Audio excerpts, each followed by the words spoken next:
Kita lanjut lagi ya belajar rumusnya. Buku sama pulpen udah disiapin kan?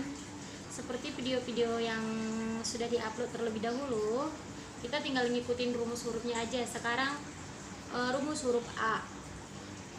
Di hitungan 1 2 3, di baris 1 2 3, warna kuningnya, warna goldnya ini 11.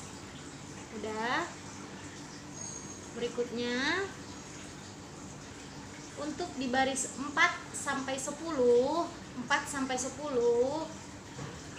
kuningnya dikasih 2, hitamnya dikasih 3, kuningnya dikasih 2, hitamnya dikasih 4. Ingat ya Bunda, 2 3 2 4. Oke. Terus di baris 11 12 13 kembali lagi ke hitungan 1 2 3 tadi itu. 11 warna kuningnya. Jadinya seperti ini Bunda. Tuh.